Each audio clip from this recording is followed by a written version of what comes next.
Bienvenue à toutes et à tous au chapitre itinérant, le podcast dédié à la littérature étrangère. Nous sommes Imen Mélissa et Ivana.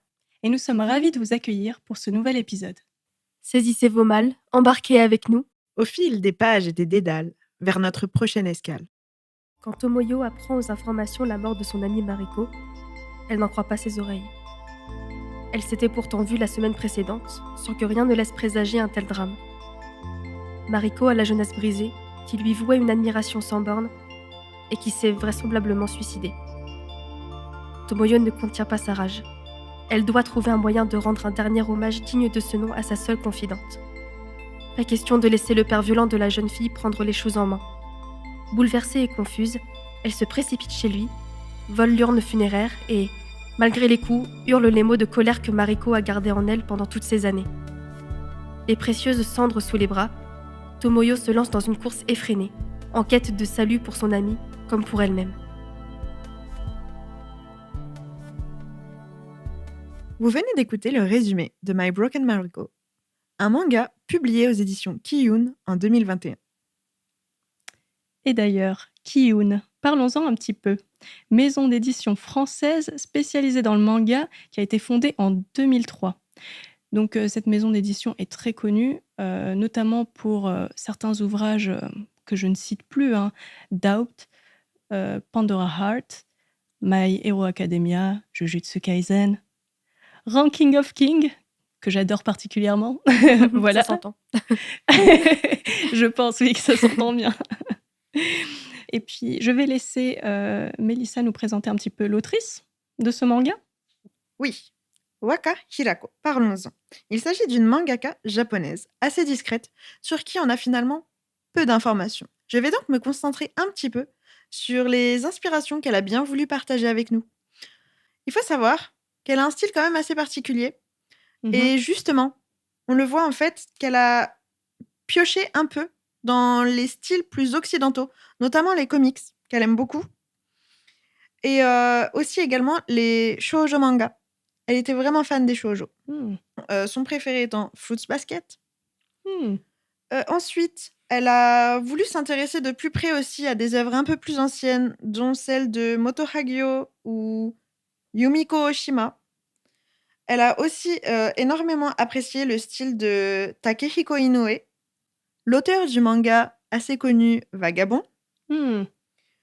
Et il faut savoir aussi qu'elle apprécie tout particulièrement les BD européennes. Donc, on pourra voir aussi que ça ressort légèrement dans son style d'illustration.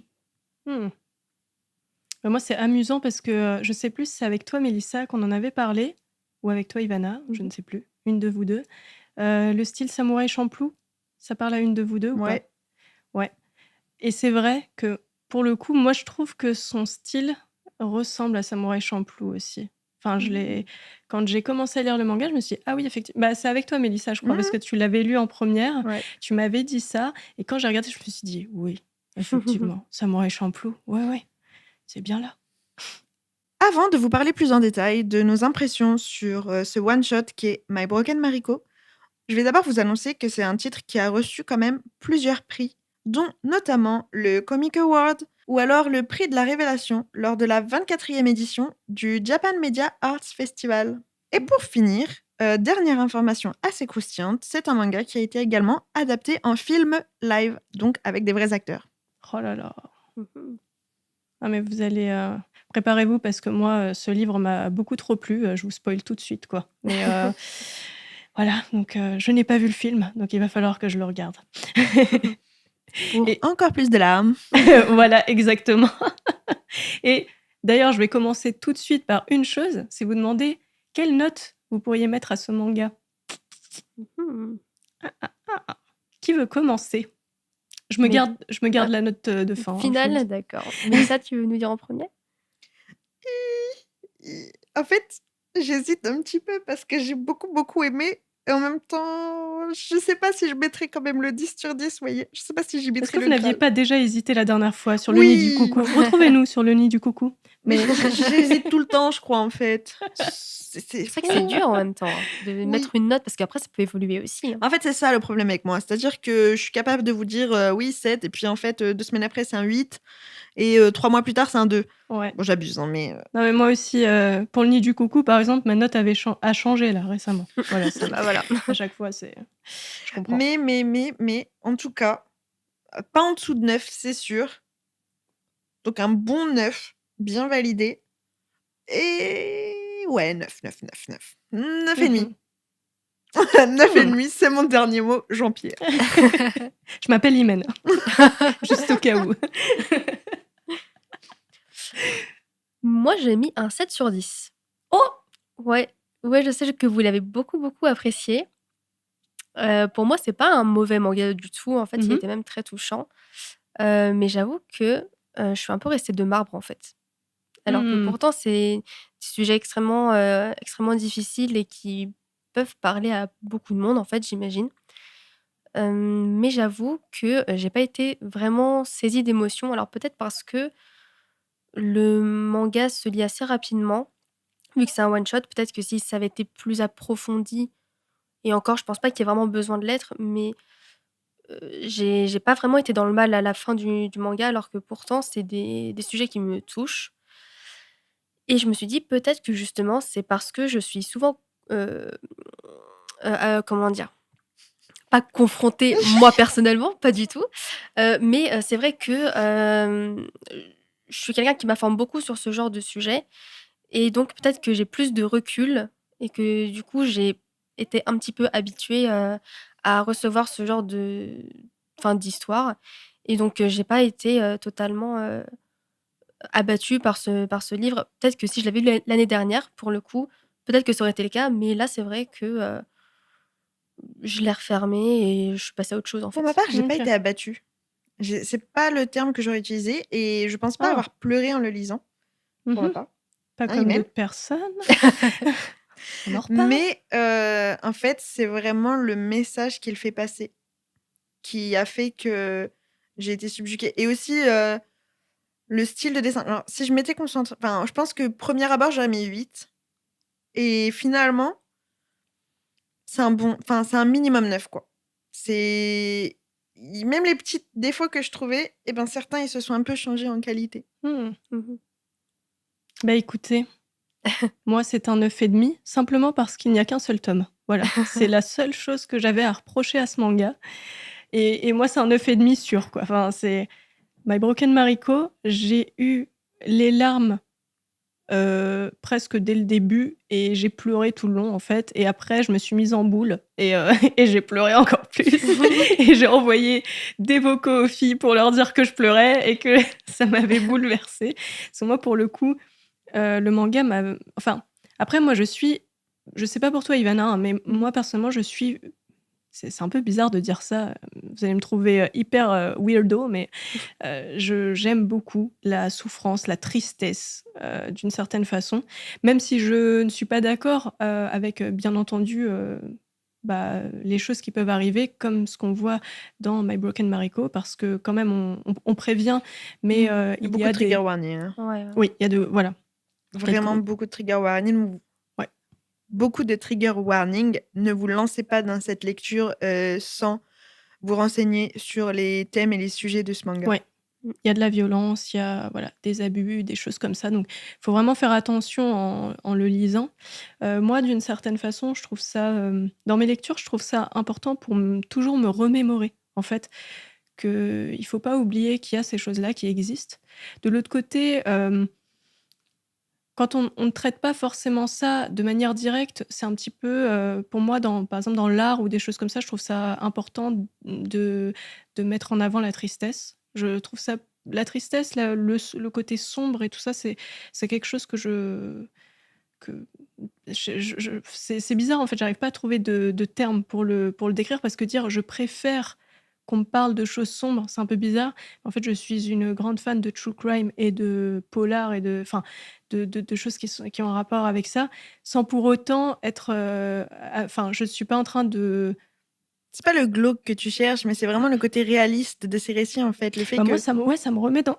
En fait, ça me remet simplement En fait, ça me remet simplement dans la situation réelle. C'est de ne pas oublier qu'il y a des souffrances. C'est de ne pas oublier que ça existe. Et puis, il y a peut-être aussi un côté un peu, c'est possible, hein, un côté morose chez moi, un petit peu. Je pense qu'on a Mmh. tous ces moments joyeux, ces moments tristes. Et des fois, certaines lectures sont comme ça. Et on a envie de les lire comme ça. Euh, donc, euh, donc voilà, My Broken Mariko, là j'en ai beaucoup parlé juste sur cette petite partie, mais ouais, c'est vraiment un 9,5, bien mérité. En plus, avec justement, enfin, on en reparlera un petit peu après par rapport au dessin, mais il y a vraiment des aspects du manga que je trouve exceptionnels. Voilà. Et justement, par rapport au manga, on va entrer plutôt vers les personnages. Est-ce que vous avez un personnage préféré? Est-ce qu'on a le même, peut-être? Je n'en sais rien. Mmh. Est-ce que vous en avez un déjà? Parce que peut-être pas. Je dirais pas que c'est mon personnage préféré parce que, en fait, je pense que j'ai pas vraiment réussi à m'attacher totalement à un personnage en particulier. Mhm. Je pense que je me sens peut-être plus proche de Tomo, enfin Tomoyo, mais abrégé en Tomo pour les intimes. Mm. Voilà, je pense que c'est le personnage qui, moi, m'a le plus parlé en tout cas Mhm. et que j'ai le plus apprécié dans la démarche ou dans la personnalité. Parce que c'est vrai qu'elle est quand même, c'est le personnage qu'on suit le plus parce que Mariko n'est physiquement pas là. Elle est évoquée, elle est mentionnée, Mm. on la voit dans des souvenirs, mais c'est Tomo qui prend l'histoire à bras-le-corps, on va dire. Ouais. Et en fait, moi, j'ai aimé que ce soit un peu une tempête d'action, une tempête d'émotions dans le manga, en fait. Et donc, c'est par elle qu'on voit plein de choses. Donc, je pense que c'est elle, en fait, le personnage qui m'a le plus marqué. Ok. Et toi, Mélissa?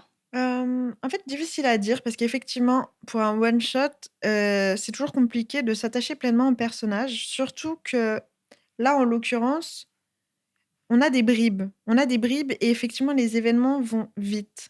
Donc, difficile.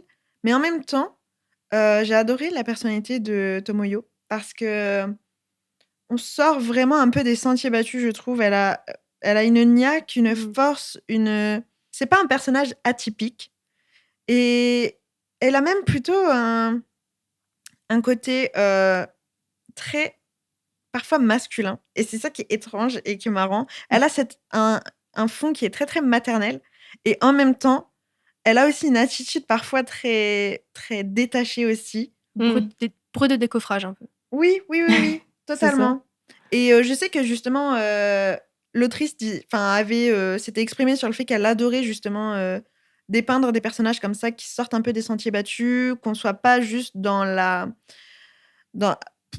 qu'on soit pas juste avec une protagoniste très très forcément, j'exagère le trait, mais raffinée, toute mignonne. Ce qui est Ouais.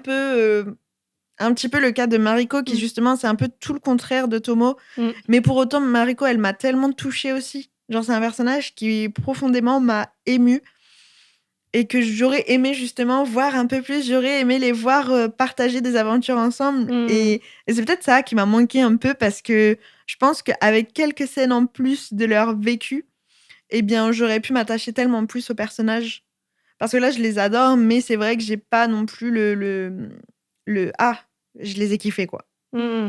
Est-ce que tu trouves pas, parce que là tu m'y as fait penser et je n'ai plus le terme en tête, c'est embêtant, peut-être que vous l'aurez vous deux, c'est pour moi Tomo, elle me fait penser aux filles, enfin aux nanas des années, je crois que c'est 70 ou 80, qui étaient un peu des yakuza là, pas des yakuza mais elles étaient pareil en fait, Dans elles ont l'attitude, fait en le fait, même. oui, oui, oui, oui. Oui, vous Mais voyez. là, par exemple, tu vois, visuellement, je vois un peu un personnage de oh, le nom ne me vient pas. Oh. Pour moi, c'est Onizuka, mais en version féminine, Ouais, quoi. c'est ça. Ouais, C'est un peu ça. dans l'esprit, totalement. Avec la cigarette au bec et Ouais, tout. exactement. C'est celle qui, au lycée, elle portait la jupe longue. Black Lagoon.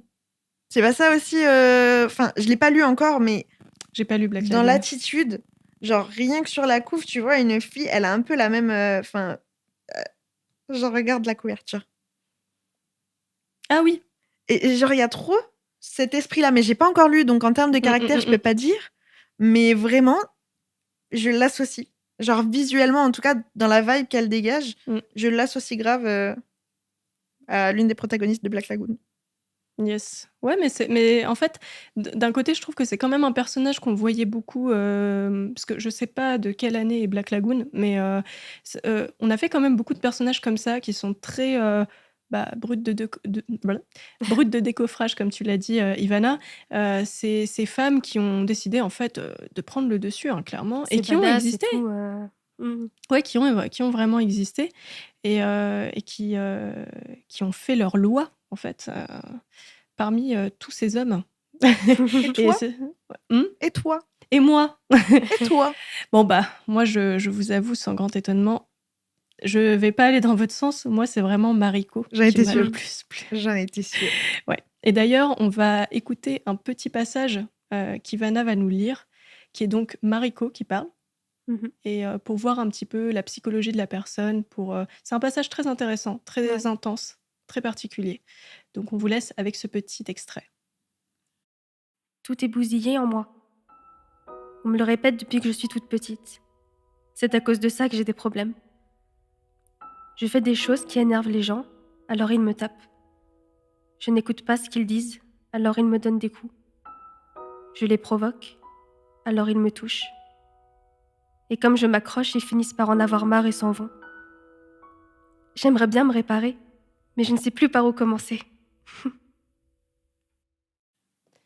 Et on peut reprendre. C'est la musique d'attente. Ouais, c'est ça. Ah bah, sachez que ce passage, à chaque fois qu'Ivana l'a lu, j'ai pleuré. Voilà. Je suis bien triste de ne pas avoir pu filmer la scène. C'est vrai. C'est vrai, c'est vrai. C'était quoi la dernière réplique d'Imen? Ah, c'était quoi? C'est terrible. Oui, c'est terrible. Oui, alors, on vous met dans le contexte. Ce moment donc, où Ivana a lu cet extrait, nous étions toutes là, bien sûr, et elle est en train de le lire. Moi, je me mets bien sûr à pleurer, parce que ce passage me touche énormément, et je finis vraiment à moitié en larmes en train de dire « C'est terrible !» Et Mélissa était dégoûtée parce qu'elle n'a pas pu me filmer en train de pleurer sur ma table. Voilà. J'ai raté. Bah alors, maintenant, après donc ce superbe extrait, moi je considère qu'il est magnifique. Oui. Mais je pense que vous êtes d'accord aussi, ça va, à peu près. Oui. Donc après cet extrait, j'aimerais bien savoir de votre côté les points positifs et les points négatifs de ce livre, pour le coup, de ce manga. Parce que je pense que, comme il aborde des sujets assez durs, qu'il est assez sombre, et je pense qu'on peut être très vite mitigé, on peut avoir des avis vraiment très divergents les unes des autres. Et d'ailleurs, ce qu'on a dit jusqu'à maintenant, ça donnait justement des avis un peu différents. Donc j'aimerais bien avoir vos points de vue à ce niveau-là. Point positif, point négatif. Qui veut commencer? Moi, j'aurais... Tu veux? Si tu veux commencer. Moi, j'aurais du mal à vraiment différencier les points négatifs des points positifs. Ouais. Parce que, justement, au début, j'ai eu un peu du mal avec le dessin, que j'ai trouvé précipité. Et je me disais, mais il est étrange, ce trait. Il est très bizarre. C'était... Moi qui, justement, suis plutôt limite dans le truc un peu poétique, enfin, quoi que des fois, j'aime bien quand c'est très un peu plus sombre, un peu plus gras, on va dire. Et là, par contre, c'était juste... J'avais l'impression que c'était griffonné. Et ça me semblait bizarre, comme pas terminé. Et plus j'avançais dans ma lecture, et plus je me suis dit, mais en fait, ça colle. Ça colle tellement bien parce que justement, Tomo, elle est comme ça. C'est dans sa personnalité aussi de se précipiter, d'aller vite, d'être impulsive. Et je trouve que le dessin, justement, il rajoutait du rythme. Il collait totalement avec l'état d'esprit de Tomoyo. Donc, passer ces premières pages, probablement, où effectivement j'ai été un peu dubitative, eh bien, franchement, j'ai été séduite. Au final, c'est un trait que j'adore. Ensuite, est-ce que j'ai d'autres points négatifs qui, du coup, se seraient transformés en positifs? Pas particulièrement. Je pense que, globalement, la manière dont ont été traités les sujets m'a semblé quand même assez juste. On n'est pas dans... Je trouve qu'on ne va pas non plus trop loin. Je sais pas, arrêtez-moi si vous n'êtes pas d'accord là-dessus, mais je trouve qu'on va pas trop loin parce qu'on n'est pas non plus dans un... Enfin, pour avoir lu d'autres titres où on parle de sujets assez forts comme ça, mais je les ai trouvés beaucoup plus crus, en fait. Même si là, on parle de sujets durs, j'ai trouvé quand même que il y avait quand même une certaine pudeur. C'est trop bizarre, hein, mais genre... peut-être parce que justement, j'ai comparé avec Adabana, qui est quand même très très cru. Hein. Je pense que c'est sûrement ça qui... Et puis il y a peut-être le fait qu'il y ait qu'un seul tome, je sais pas après si... Oui, Adabana, c'était 3 tomes. Ouais. Donc c'est peut-être l'effet que j'ai comparé sans... Enfin, comment dire, que j'ai comparé du coup avec une de mes précédentes lectures. Mais je trouve que oui, il y avait quand même un peu une certaine pudeur. Et en même temps, on est là pour montrer aussi une réalité. Donc c'est ça qui est très très étrange. Genre on est direct, mais en même temps, il y a une certaine retenue, je trouve. Peut-être pour... Enfin, le but, c'est pas non plus de choquer, je pense. C'est vraiment de montrer une réalité. Et en même temps, pour moi, c'est un manga qui fait passer un très beau message d'espoir, surtout. Ouais. Pour rebondir sur ce que tu dis, en fait, quand tu parlais de pudeur, etc., je pense que ce qui donne ce sentiment-là, c'est que on voit quand même quelques flashbacks de Mariko quand elle vivait certaines violences, etc. Mais en fait, c'est jamais des flashbacks qui s'étendent sur 5 pages. En fait, c'est toujours assez court, mais en fait, on comprend tout de suite de quoi ça parle. Et il n'y a pas besoin de s'étaler, pas besoin d'expliquer ce qui s'est passé 3 jours avant, puis 3 jours après. Non, on est là sur le moment. On comprend ce qui se passe en 2-3 cases et en fait, ça suffit. Et en fait, ça laisse le lecteur devant ça, en fait. Il n'y a pas besoin de rajouter encore le côté pathétique ou je sais pas quoi. En fait, ça se suffit très bien tout seul et c'est très, très réussi, en fait, dans ce que tu disais, en fait. Oui. Moi, c'est marrant parce que je l'ai pas vu pareil. Alors, il y a le côté quand même un seul tome où quand je suis arrivée à la fin, je me suis dit ah ouais, il y a un petit manque, voilà. Mais d'ailleurs, je l'ai vu aussi parce que je suis allée regarder des commentaires des personnes qui auraient donné leur avis là-dessus, et le fait que ça ne soit qu'en un seul tome, ça a posé problème sur le fait de voir plus loin dans l'histoire, plus loin les problèmes, plus loin les horreurs d'une certaine façon. Mais plus loin par rapport à Mariko ou la réaction de Tomo derrière? En fait, les gens disaient que... Enfin, les commentaires que j'ai... Un, par exemple, que j'avais retenu, c'est quelqu'un qui a dit qu'en gros, ça a été vite bâclé à la fin et que... Enfin, je pense que la personne s'attendait, et moi aussi d'ailleurs, je m'attendais à ce qu'on aille beaucoup plus loin dans l'histoire de Mariko et qu'on voit encore plus de choses en fait qui lui sont arrivées, parce qu'en fait, moi j'avais l'impression qu'elle était comme un puits sans fond de désespoir, que en fait on allait encore m'annoncer quelque chose de triste par rapport à elle. Et le fait que ce soit qu'en un seul tome, et ben après ça aurait été les malheurs de Sophie, quoi. Ouais, après ça aurait été peut-être un peu trop pas trop pour une seule personne. Il y a des gens effectivement qui ont vraiment qui passent à travers des épreuves toute leur vie et tu te dis ah ouais quand même non, moi je pense quelle vie, tu vois. Mais là je pense que déjà ce qui lui est arrivé c'est déjà très lourd et ça aurait peut-être oui, c'est le cas, hein, accentué en fait sur le côté tragique du personnage alors qu'il n'y a pas forcément besoin à mon sens. Mais c'est peut-être après l'histoire c'est peut-être le fait de suivre Tomo qui me donne cette impression. C'est-à-dire, Tomo, je trouve que ça va assez vite, justement, comme tu l'as dit tout à l'heure, le personnage, il va vite, même tout court. Donc en fait, on a cet effet de rapidité, peut-être sur des sujets où j'ai l'impression qu'en fait, on aurait dû se poser beaucoup plus, parce que c'est grave, justement. C'est pas forcément d'en rajouter une couche, parce que je vais revenir sur ce que j'ai dit, c'est pas forcément d'en rajouter une couche, mais le développement, pour moi, parce que toi, Ivana, tu disais, genre, avec 2-3 cases, on comprend tout de suite. Mais moi, j'avais l'impression que ça suffisait pas pour dire c'est vraiment horrible. Même si, je vous le dis, j'ai pleuré. Voilà, même si pour moi, le but pleuré. de ce manga, c'était pas de montrer « Ah, regardez, elle a subi des choses horribles. » En fait, vraiment, elle est passée par tout ça. Et là, on parle de comment Tomo vit le deuil de la perte de sa meilleure amie. C'est les gens qui restent. Qu'est-ce qu'ils font de ça, en fait. Enfin, pour moi, c'était vraiment Donc, Tomo elle a vécu... plus que En Mariko. fait, oui, on met en lumière aussi un peu, effectivement, le fait que Mariko, elle a une vie vraiment horrible, on va pas se mentir. Mais que là-dedans, elle a eu aussi des bons moments, des très beaux moments. Elle le dit aussi dans le manga à un moment, dans certains flashbacks. Mais effectivement, certes, c'est My Broken Mariko, mais c'est la Broken Mariko de Tomo. Donc, pour moi, il n'y avait pas lieu, effectivement, de s'attarder. J'aime pas forcément le mot par rapport au sujet traité, mais il n'y avait pas forcément besoin de développer encore plus les passages sur Mariko. Après, moi, j'avais l'impression que des fois, en fait, c'est peut-être, si, il y a un truc qui m'était venu à l'esprit quand j'étais en train de le lire, c'est que pour le coup, je m'attendais à ce qu'on. Je pensais que c'était un manga où on allait découvrir ce que Mariko vivait vers la fin. En gros, on laissait le suspense, on sent qu'il y a un truc glauque, mais on ne sait pas tout à fait. En fait, non, c'est pas du tout la volonté de la mangaka. C'est dès le départ, on sait ce qui lui arrive, on voit les différentes péripéties par lesquelles elle passe. Et en fait, je pense que du fait de m'être attendue à quelque chose, ça a été trop rapide pour moi. Et donc, quand je suis arrivée à la fin, je me suis dit, ah mince, c'est comme si j'avais pas du tout assimilé, ou en tout cas pas suffisamment, la dureté de ce qu'elle a vécu. Après, par contre, comme je l'ai dit, j'étais en boule dans un coin. Si, je l'ai bien compris, ce qu'elle a subi, bien sûr, c'est plus d'un point de vue philosophique, on va dire. Enfin, voilà.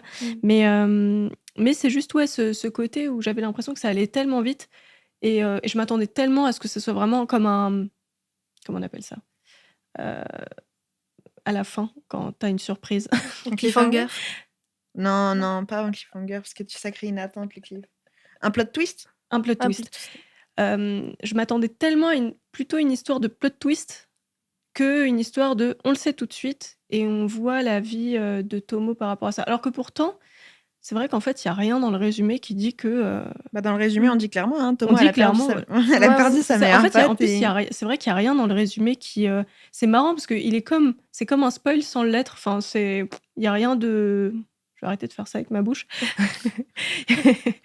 Il y a rien dans le résumé qui aurait dû me laisser attendre ça, enfin m'attendre à ce type d'histoire. Mais donc, Mélissa, toi, donc, de ce que je comprends par rapport au sujet, je reviens à ce que tu as dit au départ, parce que là, je suis partie sur différentes choses. Mais je reviens sur ce que tu as dit au départ. Donc, pour toi, ça se mélangeait un petit peu, le positif et le négatif. En fait, c'est que le négatif que j'ai senti au début, finalement, c'est mué en positif. Et que j'ai pas spécialement de remarques négatives à faire sur ce one-shot, en tout cas. Ok. Et toi, Ivana, à ce niveau-là, qu'est-ce que tu aurais à dire ? Est-ce que toi aussi, c'est mélangé ? Est-ce que tu as des vrais points positifs, points négatifs ? En fait, j'ai deux points positifs, 2 points négatifs. Mais il y a un point négatif qui est quand même beaucoup plus long que le reste. Donc, on t'écoute. Je vais y venir. Je vais commencer par le négatif, comme ça on reste sur une touche sympa. En fait, moi, ce qui m'a un peu... ce qui m'a fait tilter un petit peu, c'est la relation Tomo-Mariko.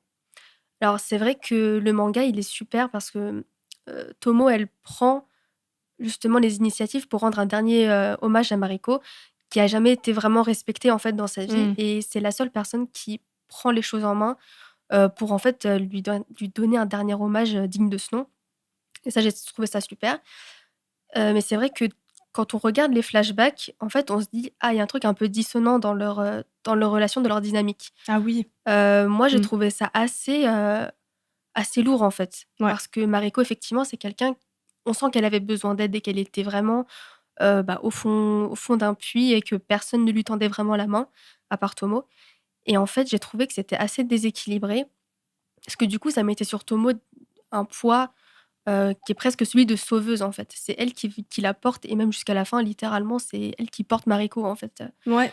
Et même le passage qui m'a le plus interloqué, c'est quand Mariko lui dit « Mais de toute façon, si un jour t'as un copain et que tu l'aimes plus que moi, je me tue. » Oui. Et ce truc-là, j'ai fait « Ah ouais, quand même... » c'est assez violent, en fait, quand on y pense. Et je pense que... Enfin, Tomo, elle a percuté, pas forcément sur le moment. Et en fait, quand elle s'est souvenue de ce passage, elle s'est dit « Mais pourquoi est-ce qu'elle m'a dit ça, en fait ?» Mais elle s'est pas dit « Oula... » Enfin, je sais pas. Mais moi, c'est vraiment quelque chose qui m'a interloquée quand j'ai lu le passage de ce flashback. Et je me suis dit « Ouais, leur relation, quand même, elle est assez spéciale. » On sent Ouais. qu'elles sont très fusionnelles, qu'elles sont hyper importantes l'une pour l'autre. Mais il y a ce truc un peu de, Déséquilibré, ouais. ouais, où il y en a une tête qui mange l'autre, en fait, avec son Oui, malheur. Et j'ai trouvé ça, c'est m moi, personnellement, en tant que personne, ça m'a vraiment, ça m'a dérangée. mais je peux juste rebondir là-dessus Oui, parce que je t'en c'est vrai prie. que tu m'as rappelé en fait, quand tu as commencé à dire ce gros point négatif, j'ai repensé à ce passage Mmh. justement, je me suis dit: «Mais oui, bien sûr» et c'est vrai que moi je m'étais fait la remarque de Mariko, elle a l'air de toujours subir des personnes, être dans une relation toxique en Mmh. permanence avec des personnes extérieures et c'est comme si elle avait décidé de devenir le bourreau de Tomo. Elle reproduit un peu la ce qu'on lui inflige, en C'est fait. ça, tout ce qu'elle connaît, en fait. Ouais. Donc on pourrait le prendre d'un point de vue, d'un côté de se dire: «Bon, c'est parce qu'elle connaît que ça et elle fait ça», mais d'un autre côté, c'est vrai que même moi je m'étais dit: «Oh là, la relation toxique de Mmh. fou entre les 2 en fait», alors que Tomo, on voit que là, elle a envie de s'acharner pour, lui rendre un bel hommage Mmh. et oui, non, mais totalement, totalement. Désolée, Ah je non, non, t'ai mais coupé là-dessus, mais c'est non, parce mais que tu fais vraiment, bien. je suis Après, je l'ai d'accord. peut-être pas vu comme enfin, la phrase en elle-même, effectivement, elle a un aspect très toxique, mais moi, je l'ai surtout vu en mode, la dépendance de Mariko. Enfin, dans le sens où Ah, tu l'as vu dans l'autre sens, toi? oui, parce que je me dis quand tu es quelqu'un abandonné vraiment, enfin, tu te sens abandonné par tout le monde et qu'effectivement, tu as qu'une seule ancre, c'est Tomo. En fait, je peux comprendre que tu en arrives à penser ça et je pense que c'est même pas elle le dit pas en mode, «Oui, je vais avoir l'ascendant ou le contrôle sur toi». Mmh. C'est vraiment que en fait, si un jour toi tu m'abandonnes, beh, j'ai plus rien. Oui, oui. Ah non, Mmh. mais enfin, je l'ai compris aussi dans ce sens-là où je Mmh. me dis enfin, c'est vrai qu'à sa place, c'est la seule personne qui l'aime, en fait. Oui, Enfin, oui. faut Oui, dire, les choses disons-le comme elles sont. clairement. Donc effectivement, je comprends tout à fait et je pense pas qu'elle pense à mal, en fait, Oui, quand oui. elle, lui sort, cette phrase-là. Je pense juste, en fait, qu'elle est juste tout à fait sincère. Elle dit: «Si toi aussi tu me lâches, j'ai plus personne à qui me raccrocher» et je le comprends, mais c'est vrai que quand on n'est pas dans sa position à elle, on se dit: «Ouh là, il y a quelque chose de très grave Ouais. qui se dit, en fait». Mmh, mmh, Mmh, mmh. mmh mh. Même si elle ne pense pas à mal, et qu'il y a pas ce truc de: «Je veux te manipuler, je veux prendre l'ascendant sur toi». Il y a pas je pense pas non plus qu'il y ait ce genre de sentiment là-dedans et Et ouais. mais en fait, je pense que ce qui m'a beaucoup frustrée et je prends vraiment ça avec des pincettes parce que j'ai pas envie d'être trop dure, en fait, dans mes mots et ou ou qu'on pense que je sois totalement antipathique. C'est pas du tout ça. En fait, je pense que j'ai eu du mal un peu avec le personnage de Mariko, Ah. dans le sens où, hem, j'ai l'impression qu'elle se voit dans un schéma de fatalité. Dans le Mmh. passage, bah, qu'il y a eu tout à l'heure, quand elle dit: «Mais de toute façon, tout est bousillé chez moi, on peut pas me réparer, c'est comme ça» et en fait, je me dis: «Oh, elle est dans un état d'esprit où elle pense que, elle peut pas en sortir et que Mmh. de toute sa vie, elle restera comme ça» et je me suis dit: «Oh franchement, c'est dommage de bah, en fait, qu'elle ait cet état d'esprit-là» et j'aurais peut-être alors j'ai pas un avis fixe là-dessus parce que je me dis: «Si l'autrice l'avait dépeinte comme quelqu'un qui essaye malgré tout de s'en sortir, ça aurait donné un personnage complètement différent et une Oui. Ouais. histoire totalement, autre». Donc et en fait, le but, c'est pas non plus de dire: «Ah vous voyez, faut toujours garder espoir, on peut toujours se sortir de cet état d'esprit», que ce soit la dépression ou des choses comme ça. Enfin, bien sûr, on peut avoir un message d'espoir, mais là, en l'occurrence, c'est pas ça qui veut te démontrer et il y a des gens, en fait, qui n'arrivent tout simplement pas à surmonter, en fait, des épreuves et ça existe et des personnages comme Mariko, bah, ça existe pour de vrai aussi. Donc Mmh. c'est important aussi de Ouais. de montrer que des personnes comme ça ou avec ce genre de vécu, ben, existent et il faut aussi les montrer. Mmh. Mais c'est vrai que j'ai eu un peu de mal en me disant que malgré tous les efforts de Tomo pour l'épauler, ben, elle était un peu fataliste sur sa situation Ouais. et que dans tous les cas, ça pouvait pas changer et que ça venait d'elle le problème et qu'on pouvait pas la régler et que enfin voilà. Mais ouais, ça a vraiment un aspect, plus réel que si on avait fait un manga et là, je dis manga avec cette voix-là parce que, dans les mangas, il y a toujours ce truc aussi de, enfin cet aspect de, Le «Allez, pouvoir on de va réussir». l'amitié. Mmh? Le pouvoir de l'amitié. Oui, voilà, Le c'est un peu fameux. ça. Esprit Voilà shonen. et on va, vraiment s'en sortir et on va vraiment, mais c'est vrai que la réalité, elle est pas forcément comme ça. Oui, c'est pour ça. Mais je peux comprendre quand Que ce soit même. frustrant aussi, en fait. Mmh. Je peux comprendre que ce soit frustrant aussi. Ouais. Oui, voilà. Oui, parce que d'un côté, on pourrait se dire, ok, je suis vraiment triste pour cette personne et je vois tout à fait ce qu'elle traverse et je peux comprendre qu'elle soit autant fragile et qu'elle se retrouve toujours dans les mêmes situations parce qu'elle ne connaît que ça. Mais de l'autre, je comprends aussi le fait qu'on se dise, ouais, mais il va falloir un moment sortir de là. Parce que Mariko aussi, elle est la personne qui décrit la phase finale d'une personne qui resterait justement fataliste, Mmh. qui est fataliste toute sa vie et qui finit par commettre l'irréparable pour sa vie et pour Tomo, parce que c'est Tomo qui en souffre seul. Donc il y a ce côté où je pense que si Tomo n'était pas là et qu'on avait eu l'histoire de l'extérieur comme ça, où on nous raconte juste l'histoire de Mariko, ce serait peut-être pas pareil. Mais comme là, on a un personnage qui est son ami, qui la soutient, qui est venu, qui s'est mis en danger à certains moments, des choses comme ça, on se dit non, t'aurais pas dû la laisser en fait, parce que c'est toi qui l'as laissée. Ouais, c'est pour ça. Oui, vas-y. C'est pour ça que, comme toi, tu disais que tu t'étais peut-être plus identifiée à Mariko, moi, comme c'était plutôt Tomo qui me parlait, je pense qu'en fait, je me suis plus mis à la place de Tomo. Je me suis dit, ah ouais, elle se plie en 4 et tout, et en fait, tu vois que tu n'arrives pas à sauver cette personne, en fait. Elle compte énormément pour toi et tu n'arrives pas à l'atteindre parce qu'elle est trop loin dans le désespoir. Ouais. Et je pense qu'en fait, c'est ça qui m'a beaucoup frustrée. Parce qu'en fait, on voit tous les efforts qu'elle fait, on voit qu'elle est là pour elle.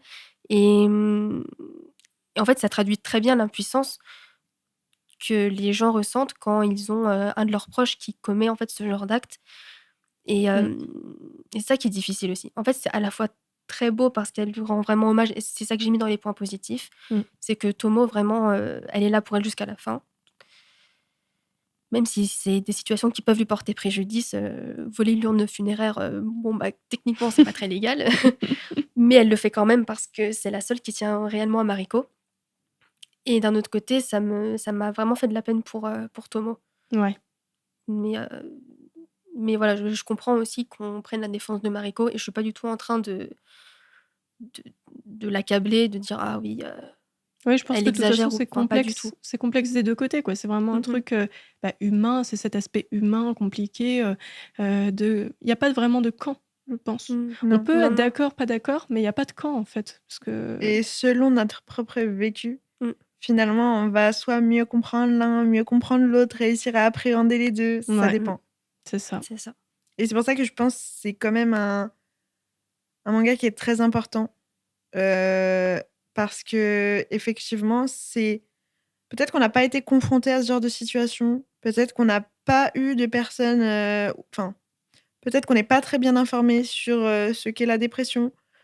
Et je pense que il a aussi un but éducatif. Non seulement il va nous provoquer beaucoup d'émotions, hein, mais il a aussi vraiment, pour moi, un but éducatif, ce manga. Tout à fait. Et dernier petit point, parce que je vous rejoins plus ou moins sur les points positifs, les points négatifs, à vrai dire. Je voulais juste avoir votre avis sur « et le dessin alors ?» Parce que c'est quand même important d'en parler au moins un petit peu. C'est vrai que moi, j'en ai déjà un peu parlé. Oui, toi, t'en as déjà un peu parlé, effectivement. Donc, je pense pas ajouter beaucoup de choses à ce sujet, vu que ça faisait partie de mes points positifs et négatifs. Donc, Et toi, Ivana, est-ce que tu as des petites choses à ajouter là-dessus? Et c'est marrant parce que tout à l'heure, t'en parlais. Je savais pas du tout que l'autrice, elle aimait... Enfin, elle s'inspirait de comics, tu me disais de BD occidentales, européennes, voilà. Et en fait, c'est exactement ce que j'ai mis dans mes notes. Je me suis dit: «Ah, parfois le dessin», alors oui, ça ressemble à du manga à certains moments, mais des fois, ça me fait penser beaucoup à une BD européenne, en fait, qu'on peut trouver soit en France ou en Belgique, peu importe. Et ouais, je trouvais qu'à certains moments, c'était assez flagrant. Et par ailleurs, j'ai dit que, enfin, ça rejoint un petit peu aussi ce que tu disais, Mélissa, que le trait est un petit peu brouillon, un peu griffonné. Ouais. Et en fait, j'ai remarqué que c'était souvent quand Tomo laissait exploser ses émotions. Oui. Notamment dans le bar, à un moment donné, quand elle s'arrête, elle est épuisée et tout, et il y a un groupe de mecs qui vient la faire chier. Et en fait, elle explose de colère. Je pense qu'il y a une grande accumulation de choses. Et c'est là, en fait, on voit que le dessin part un peu dans tous les sens. Ou même quand elle va très vite, ou à la fin du manga quand elle, se bat contre le mec avec le casque, de moto. En fait, c'est là où ces émotions, elles débordent. Alors je sais pas si ça traduit, justement le manque de contrôle de ses émotions, l'injustice, la colère, mais en tout cas, on sent vraiment qu'il y a, Si, je pense que c'est un lié, trait hein. hyper spécial, dans ces Oui, moments-là. mais on a l'impression qu'elle va comme devenir un gribouillage sur la Ouais, ouais, feuille. ouais. Quand, même au niveau des... on remarque, enfin, je sais pas si vous l'avez remarqué, mais quand elle est submergée comme ça, elle court beaucoup. Mmh. Mmh. Et donc, le mouvement du fait Oui, il de se traduit dans les courir, trucs, ouais. Mmh. on a l'impression, et d'un coup, moi j'avais l'impression vraiment d'un seul coup, j'allais me retrouver dans un gribouillis et Mmh. pas et plus la voir en fait, plus voir Tomo, mais voir un gribouillis de Ouais, c'est ça. potentiellement quelqu'un qui est en train de courir avec de longues jambes. Mais Mmh. ouais, j'aime beaucoup. En tout cas, il est ouais, je trouve que le dessin, il va vraiment bien avec cet aspect enfin avec ce livre en fait, avec cette Totalement. histoire. Ouais, ouais. Elle a très bien choisi son. Est-ce que tu avais d'autres points, Ivana, par rapport au dessin? Non, c'est principalement tout. OK. Bah, écoutez, moi je rajouterais juste, voilà, que oui, comme je l'ai dit au tout début, je trouvais que ça me faisait beaucoup penser à Samouraï Champloo, donc ça m'a fait un petit souvenir, de jeunesse, voilà. Et donc ça m'a beaucoup plu. Ça va très bien, comme on l'a dit, ça traduit très bien l'émotion de Tomo. Ça traduit aussi très bien les violences de Mariko, je trouve. Il y a une scène en particulier où, je vais pas raconter ou quoi que ce soit, mais il y a une scène en particulier où je trouve, elle ouvre une porte, enfin Mariko ouvre la porte, à Tomo, et on la voit, pas très bien, pas dans un bon état, voilà. Cette scène-là, je trouve que la mangaka, elle a l'air d'y avoir apporté un truc, ce truc un peu particulier. Je sais pas, quand je l'ai vu en tout cas, Je pense que ça c'est dans le découpage.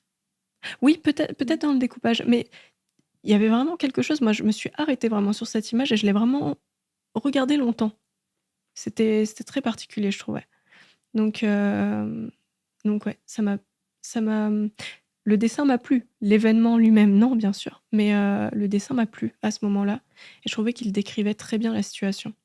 Oui, oui. Mmh. Tu es en train de le voir, Oui, je Ivana? l'ai sous les yeux, Oui. effectivement. Ouais, je trouve qu'il y a Elle a vraiment beaucoup joué sur le contraste aussi. Ouais. mmh mh. Pour finir, on va vous laisser avec un extrait lu par mes soins, bien sûr, qui résume, très, très bien le manga en 1 ou 2 phrases, très simples. On se retrouve bientôt pour un prochain épisode du chapitre itinérant. C'est beaucoup plus dur qu'il n'y paraît de mourir ici. Moi aussi, j'ai tenté le grand plongeon il y a 6 mois. Mais depuis, j'ai réfléchi. Le seul moyen de ne jamais perdre contact avec les absents, c'est d'être soi-même en vie.